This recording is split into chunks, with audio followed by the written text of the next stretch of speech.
Presentación de Talana. Rediseña la forma de trabajar.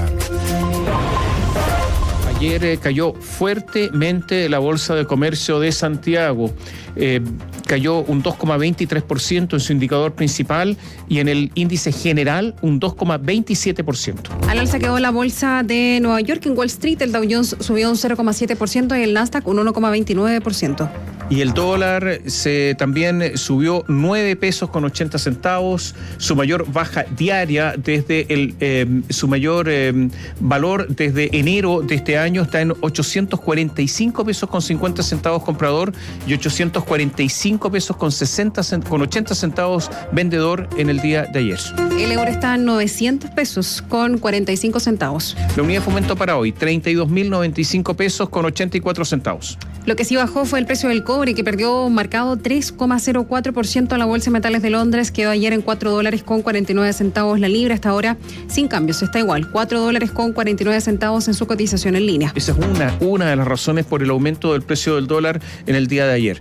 El petróleo Brent, que sirve de referencia para Chile, ayer bajó un 3,04% en Londres, donde el barril cerró en $102 con 92 centavos. A esta hora está en $102 con 18 centavos.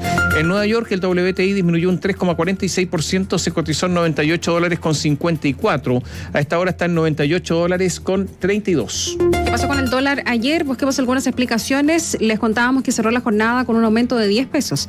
Llegó a estos 846 pesos con 30 centavos, que es su valor más alto desde comienzos de enero. La divisa norteamericana alcanzó valores cercanos a los 860 pesos en las primeras operaciones de ayer, en medio de un fuerte retroceso del cobre, cuya cotización al contado, como les contábamos, disminuyó en cerca de un 3% a $4 con 49. El desempeño del metal rojo fue un factor determinante para el tipo de cambio después de la dura caída que tuvieron materias primas a causa del rebrote del COVID en China, el COVID-19, que obligó al país asiático a recurrir a un confinamiento que afectó el funcionamiento de la economía. Y esto generó dudas sobre la expectativa de demanda que se está proyectando sobre el cobre este año, lo que termina afectando su cotización, según explicó Marcos Abello de XTV Latam. Una prolongación de las cuarentenas afecta las proyecciones de crecimiento económico global, al igual que las materias primas. Es así como el cobre cae un 3%, producto de una menor proyección de demanda por parte de China. En el corto plazo visualizamos presiones bajistas en la medida que estas restricciones sanitarias se extiendan, lo que se suma a las políticas más agresivas por parte de los bancos centrales de países desarrollados. Entonces, factor 1, China. Factor 2, la reunión que va a sostener la Reserva Federal de Estados Unidos a comienzos del próximo mes, mayo, que también ha fortalecido a la divisa norteamericana ante la expectativa de una política monetaria más restrictiva que incremente las tasas de interés. Es algo que ha estado amenazando hace varios meses a la economía, pero ahora hay más certeza, golpeando además las materias primas, según afirmó Arturo Frey, gerente general de Renta 4. Los bancos centrales en el mundo, principalmente la Fed y el Banco Central Europeo, están en un camino alcista de sus tasas de interés más rápido que lo que el mercado estaba pensando. Por eso esto tiene un origen completamente monetario por los bancos centrales que, así como en un momento dado han bajado las tasas de interés, ahora están en un camino de vuelta a subir las tasas, lo que afecta tanto al dólar como a los commodities y en este caso al cobre. Y por último también siempre están los factores locales que potenciaron la depreciación del peso chileno. Esto lo expuso Ricardo Bustamante Capitaria. Él apuntó a los malos resultados del gobierno en algunas encuestas, al proceso constituyente y también a las movilizaciones en el transporte.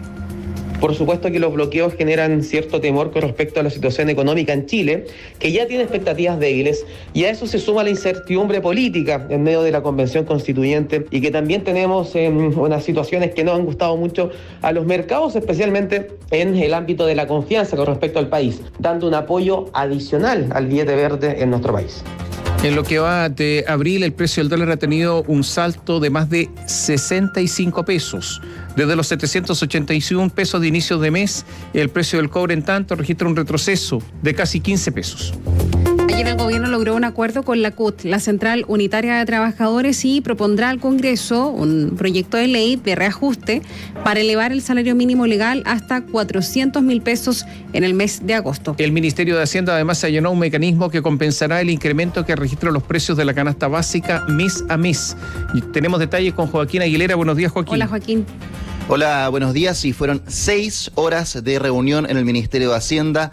6 horas de un diálogo que a ratos se tornó áspero entre el gobierno y la Central Unitaria de Trabajadores, pero que logró un hito importante. Cerca de las 21 horas finalmente se anunció un acuerdo entre el Ejecutivo y la multisindical en torno a el reajuste del salario mínimo legal.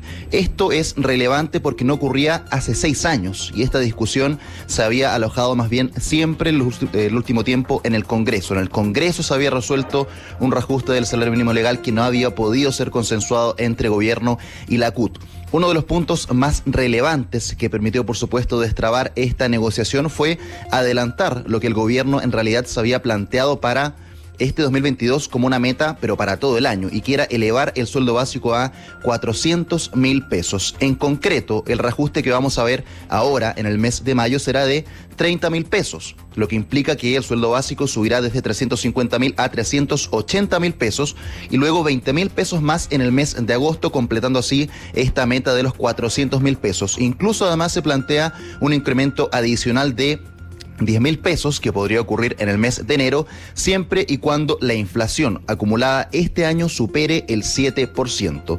Ese es el mecanismo adicional que se estableció como una de las primeras medidas para poder contener el efecto de la inflación sobre los bolsillos, y esto es lo medular del proyecto que va a ingresar al Congreso, pero que también se hace cargo de un segundo punto que había sido tema de discusión los días previos y que tiene que ver con la denominada canasta básica protegida. Acá en algún momento se habló de establecer algún tipo de bonos, estuvo en el debate, por ejemplo, la reducción de impuestos. Ayer durante la tarde incluso en algún momento se habló de cuponeras, algún tipo de tarjeta para que la gente pudiese comprar algunos productos en determinados establecimientos, pero finalmente el gobierno se decantó por una fórmula algo más sofisticada y que la explicó el propio ministro de Hacienda, Mario Marcel. Consiste en establecer un nuevo beneficio que busca compensar a los trabajadores y a sus familias por los aumentos en el costo de la canasta básica de consumo. Esto va a ser un beneficio mensual entregado por carga familiar y se va a ir ajustando mes a mes de acuerdo a la variación en los 12 meses anteriores del costo de esta canasta básica de alimentos. Ahora, para ir viendo en detalle qué es lo que se va a hacer respecto a la canasta básica, en primer lugar hay que mencionar que parte de este acuerdo también contempla crear algo que ya se había anunciado, un observatorio de precios que va a estar a cargo del CERNAC, una herramienta que va a ser útil, por supuesto, para monitorear caso de posibles irregularidades, pero también esta herramienta de compensación, como le llama el ministro de Hacienda, Mario Marcel, donde en el gobierno no han querido calificar como un bono, sino que han recalcado que es más bien una compensación ante el incremento de precios. ¿Qué significa esto? ¿Cómo va a operar en la práctica? Se va a tomar una canasta básica de alimentos de cerca de 80 productos que la establece el Ministerio de Desarrollo Social y Familia, y mes a mes se va a ir entregando una compensación. ¿Cuál va a ser el monto de esa compensación? Equivalente al aumento que haya tenido esa canasta de productos en los últimos 12 meses. Para ponerlo en términos concretos, por ejemplo, la última variación que tuvo la canasta básica en 12 meses fue cercana a los 6.500 pesos. Un aporte que además se va a entregar 6.500 pesos por cada carga familiar que tengan las personas que puedan acceder a esta compensación. Justamente este beneficio, sin embargo, no es universal y se va a entregar en realidad a quienes son beneficiarios de, por una parte, el subsidio único familiar o la asignación familiar, beneficios que en la práctica lo reciben los trabajadores que ganan menos de 836.000 pesos y se pagan directamente junto con su salario o bien postulando a través de los municipios en caso de ser un trabajador independiente.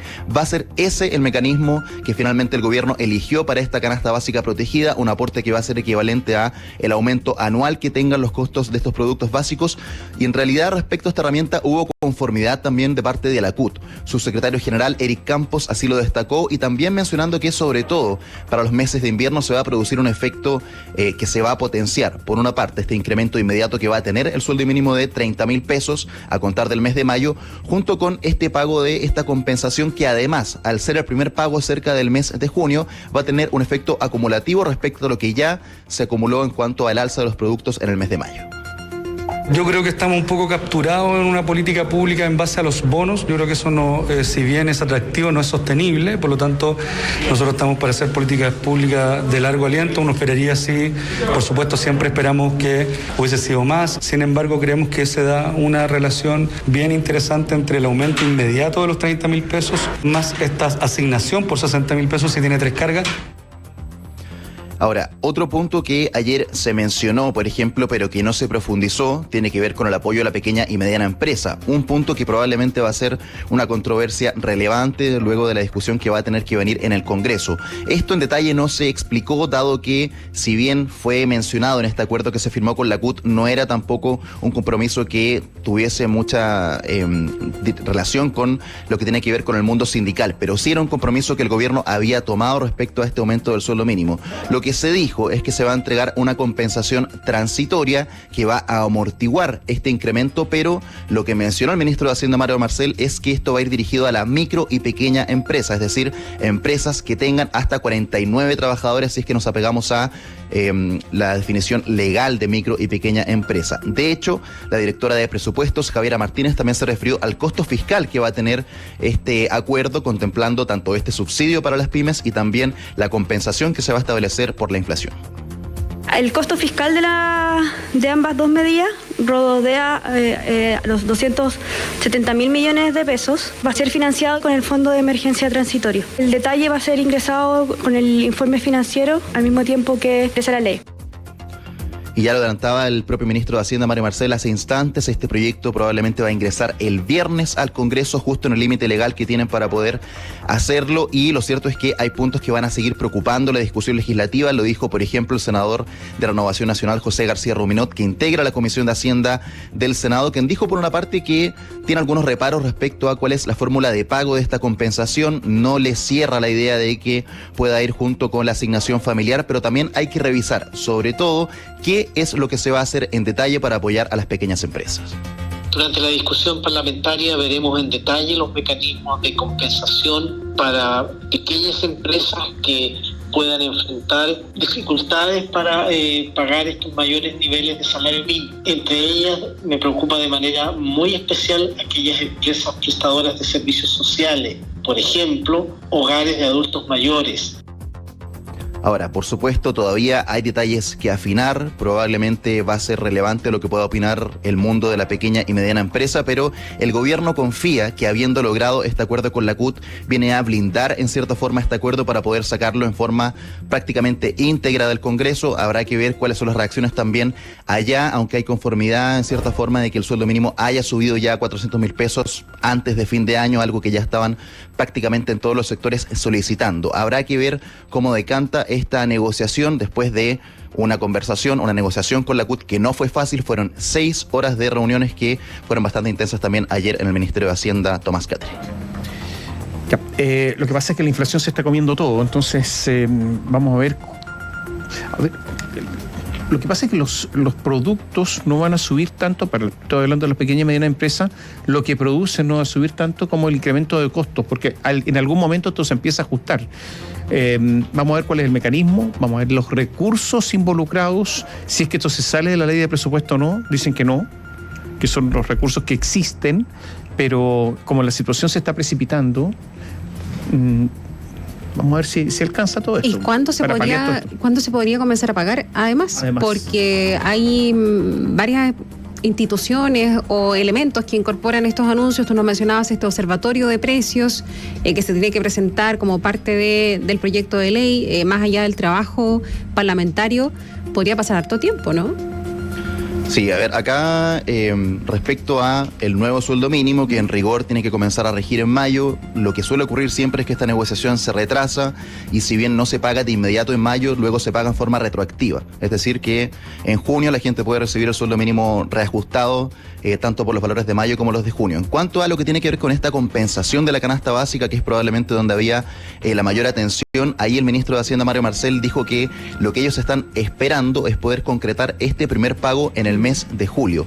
Hay dudas todavía respecto a cómo se va a pagar esto, si va a ser, por ejemplo, a través de la asignación familiar, que es lo que se dijo, pero eso es un pago que viene, por ejemplo, directamente en el salario de los trabajadores, y ahí sería una fórmula distinta si es que viene el gobierno o el fisco más bien a poner este aporte adicional. Va a haber que ver cómo se desarrolla eso, pero también en este caso, como el primer pago va a ser en julio, va a ser una buena noticia, sobre todo para los meses de invierno, que es lo que destacaban en la CUT, porque también va a ser un pago acumulativo del incremento que tuvo la canasta básica tanto en mayo, junio y julio, lo que además, si se multiplica, por ejemplo, por las cargas familiares, sería un aporte bastante importante ya de cara al segundo semestre junto con este incremento del sueldo mínimo. Gracias, Joaquín. Buenos días. Chao, Joaquín. Hablábamos de la inflación que ha llevado a distintos indicadores a crecer exponencialmente durante los últimos meses. Uno de estos es la línea de la pobreza, la que calcula mensualmente la Subsecretaría de Evaluación Social. En marzo, recordemos que el IPC subió en 12 meses un 9,4%, mientras que la línea de la pobreza se empinó en un alza de 10,4% respecto a igual periodo del año pasado. Este incremento es el más alto desde por lo menos el año 2015, cuando hay datos comparables. Con esta importante alza, la línea de la pobreza llegó a un nivel de 194.488 pesos, equivalente a un incremento de 18.287 pesos en un año. Es más, tan solo en lo que va de este 2022, la línea de la pobreza ha subido en 6.150 pesos. Por su parte, la línea de la pobreza extrema creció en 12 meses 7,5% y alcanzó un valor de 129.659 pesos. La investigadora de CLAPE-SUCE, Josefina Enríquez, observa que desde septiembre del año 2021, el valor de la línea de la pobreza ha venido mostrando aumentos mayores mes a mes, lo que se puede asociar con una mayor inflación mensual en dichos meses, explicada por mayores precios en alimentos, factor que incide directamente en el cálculo de la canasta básica. Hacia adelante, las expectativas de inflación muestran que los precios seguirán en aumento, provocado por mayores costos en alimentos y combustibles, principalmente. En este contexto, el costo de la canasta básica se espera que siga aumentando y, por lo tanto, el valor de la línea de la pobreza también, advirtió. El monto de la línea de la pobreza sirve como referencia para varios programas sociales que entrega el Estado. El más reciente es la PGU, la pensión garantizada universal, que se determinó en un valor cercano a 185.000 pesos. Este nivel, de acuerdo a distintos parámetros establecidos en la ley, se debe ajustar de acuerdo con el avance del IPC. Y veamos qué pasa con la reforma previsional. El gobierno se abrió a adelantar el ingreso a la reforma previsional, pero llamó a respetar el proceso de participación ciudadana con trabajadores y empleadores. Gonzalo Holguín con detalles. Mañana comienzan los diálogos tripartitos del gobierno con las organizaciones sociales, la CUT y la CPC, y en ese marco el ministro de Hacienda, Mario Marcel, se abrió a seguir adelantando el ingreso de la reforma previsional, pero pidió respetar el proceso que comienza. En medio del diálogo por la tramitación del quinto retiro, el Ejecutivo ya se había allanado a correr del cuarto al tercer trimestre su ingreso y hay apertura a que sea en el primer semestre. Marcel, ante todo, pidió comprender que es un proyecto complejo. Se echan a andar los diálogos preparatorios de la reforma previsional y vamos a trabajar lo más rápido posible para poder presentar.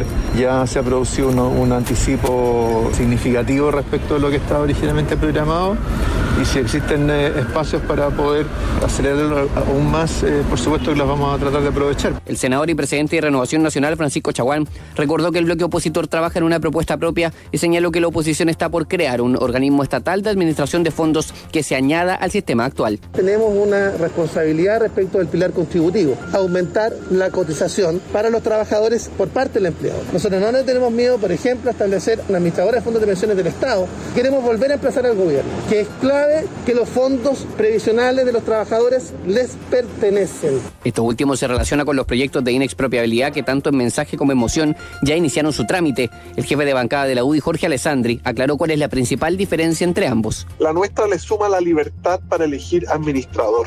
Y al final esa es la gran diferencia. Nosotros no nos importa cuál se apure. Si vamos a tramitar primero la del gobierno, meteremos los temas como indicación, las diferencias, pero en un 85-90% estamos de acuerdo con la del gobierno. Y que quede clarísimo en esta Constitución y ojalá también en la Convención Constitucional. El diputado del Partido Socialista, Juan Santana, dijo que el debate por el componente individual de los fondos es completamente compatible con un modelo de seguridad social que sea solidario. Es completamente compatible al hecho de que luego de la reforma podamos crear en Chile un fondo solidario cuyo principal componente no solamente sea las cotizaciones de los trabajadores, sino que también de los empleadores y del Estado chileno, cuestión que se beneficie y se mejore el monto de las pensiones de los chilenos y chilenas. Si bien no hay claridad sobre los plazos, la disposición del Ejecutivo posiciona el ingreso a una reforma compleja, así escrita por el gobierno, entre los meses de junio y julio.